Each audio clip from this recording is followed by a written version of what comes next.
Estoy de acuerdo contigo. Yo creo que los actores británicos y los argentinos son los mejores. Llevan un actor dentro, eso no tiene duda. Otri Rodríguez Marchante, muy buenas noches. Hola, buenas noches. ¿Cuándo has visto tú esta película? ¿La viste en Berlín, cuando ganó los Creo que la Oscar? vi en Berlín, sí, bueno, en Berlín la vi seguro. Luego la he visto alguna otra vez más, pero claro, la vi en el Festival de Berlín. Y es muy difícil escapar de la influencia y de la inteligencia de Jim Sheridan para narrar unos hechos pues de dos maneras distintas, en realidad. Una manera tan, no sé, tan exponiendo los problemas hasta un determinado punto de la película y cambiando diametralmente al lado opuesto en la parte final, que yo creo que son...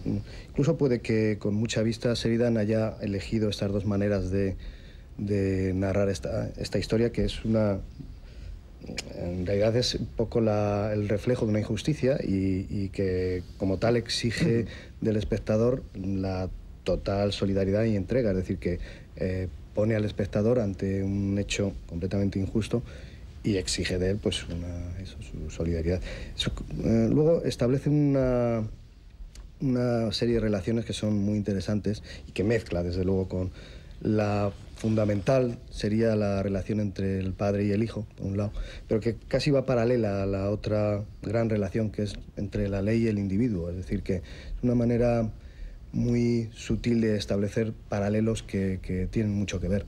Yo creo que dentro de ser una película muy inteligente, que no en todo momento, digamos, te entregas con la pasión a ella con la pasión que el director pretende o al menos querría, pero que te permite ver dos cosas realmente sorprendentes. Una es fundamental, la interpretación de Daniel Day-Lewis, que no sé, debe de estar entre esos 4 o 5 actores mejores que hay, a pesar de que no se dedica a ello, como habéis dicho. Y luego la relación con este otro actor ya un poco mayor que apareció casi de nuevas en esta película, Pete Postlethwaite, que realmente, no sé, te deja sobrecogido. Y yo creo que si el espectador está atento al momento en el que eso deja de ocurrir en la película por unas cuestiones de guión, que ya no se ve ese choque, creo que la película a partir de ese momento pierde. Es fundamental para saber qué es lo que tiene un valor mayor en esta película. Muy bien, muchas gracias. Beatriz Pérez Aranda, buenas noches. Buenas noches. Esto es muy atractivo, además, Daniel y Lewis, ¿no? Es atractivo Daniel, ¿no? Daniel Day-Lewis, pero sobre todo es atractivo por el excelente trabajo que hace. Sheridan hace muy buen trabajo con los actores. Daniel Day-Lewis también, por ejemplo, se prepara a conciencia sus papeles. En este caso, por ejemplo, estuvo 48 horas sometiéndose a los malos tratos que se supone que bueno, pues a los que sometieron a Jerry Conlon. Luego también durante el rodaje de la película estuvo sometido al régimen carcelario. Él quiso someterse a ese régimen carcelario para saber exactamente qué era lo que se sentía en ese caso. También, por ejemplo, en Mi pie izquierdo hizo lo mismo. Estuvo sentado en una silla de ruedas durante el tiempo que duró el rodaje y hablando con las dificultades que hablan los enfermos de parálisis cerebral. Luego es una persona que realmente se prepara a conciencia a los papeles y ahí probablemente radica su atractivo, ¿no? En esa fuerza de la credibilidad.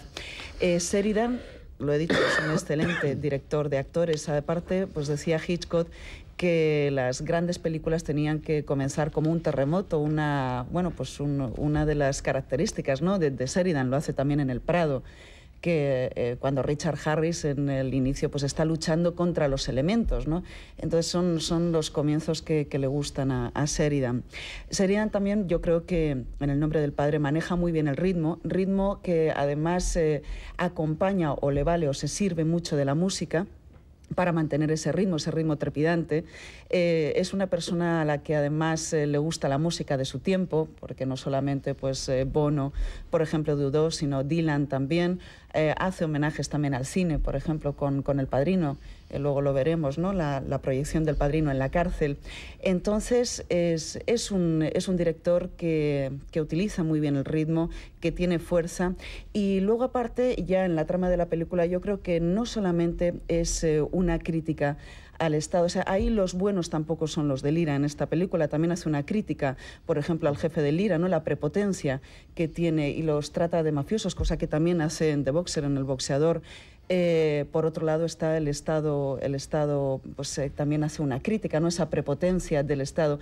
Y sobre todo la lectura que yo saco al final, y yo no sé si los espectadores les pasará lo mismo, es la injusticia que se comete, pero sobre todo desde el punto de vista que la justicia no es que los inocentes salgan de la cárcel, sino que los culpables a día de hoy todavía no solamente no hayan sido condenados, sino ni siquiera acusados por haber metido en la cárcel a inocentes. Entonces yo creo que esa es la principal lectura que sacas de esa película, ¿no? Esa desazón de que a día de hoy todavía los culpables no hayan sido ni siquiera acusados. Muy bien, muchas gracias. Evidentemente esa es la gran... Por eso se hace la película. Esa es la historia que quería contar y llevar adelante Gene Sheridan, porque le parecía lamentable como nos parece a nosotros. Es una película que, como dice Beatriz, tiene una banda sonora realmente espléndida, aunque a veces a mí me parece que un poquito desfasada, porque hay un instante donde empieza a sonar Like a Rolling Stone de Bob Dylan, pero yo creo que esa es una música del 65 y no del 74, es del 65 porque fue muy famosa. Yo creo que en España entra en el 66 porque fue la primera vez que se hizo un disco de larga duración. Es la música que le gusta a Sheridan, ¿no? 5:59 duraba. Va haciendo homenajes. Casi 6 minutos duraba ese disco, 5:59. A nosotros nos dejó helado. Es de las primeras veces que uno oía un disco varias veces seguidas, aquel de Like a Rolling Stone. El arranque es muy original. Esta película es una... Cuidado que se han hecho arranques en el cine, pero es muy brillante, juega muy bien con los negros, juega muy bien con la música, con la cultura popular. No solo dicen el nombre del padre, sino en el nombre de George Best, que es uno de los grandes futbolistas del fútbol de las islas, se puede decirlo.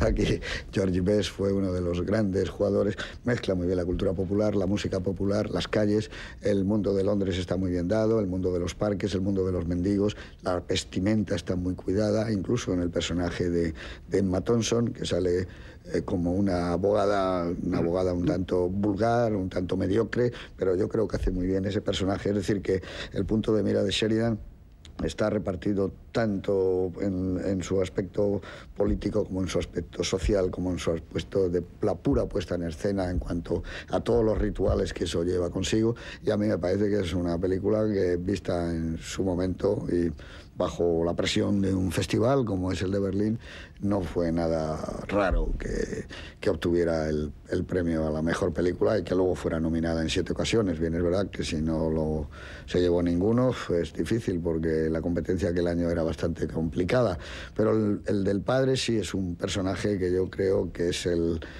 Hay 2 personajes claros, Daniel y Lewis y su padre, pero creo que esa relación que tienen ellos es magnífica y desde los primeros momentos de la película verán ustedes en esa separación, cuando él coge el barco, que nos damos cuenta de que es algo más también, es la historia de la ruptura de una familia, y en eso la emparenta, como dice mi amigo Torres Dulce, a John Ford.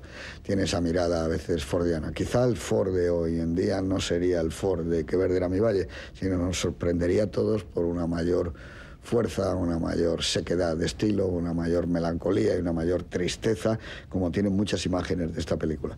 Yo creo que es una obra que hay que ver con calma y meditando muy bien, sobre todo en estos tiempos, lo que es la justicia y lo que significa exactamente la justicia y el papel que debe jugar. Y aquí hay un ataque contra la justicia y contra la indefensión y sobre todo contra la soledad que a veces se encuentra un individuo ante un aparato que no se le puede parar por ninguna forma. Creo que películas de estas ponen un punto exacto en lo que debe ser la justicia y la prepotencia a todos los niveles, tanto del aparato que mueve las salas de los tribunales como del aparato que mueve las pequeñas habitaciones donde gentes como Elira, aparte de defender sus consignas o sus ideales, nos demuestra una prepotencia tremenda, como en esa escena que es de las que menos se olvidan de esta película, cuando lo hacen desnudarse al chico en plena calle. Con todos ustedes, en el nombre del padre de Gene Sheridan.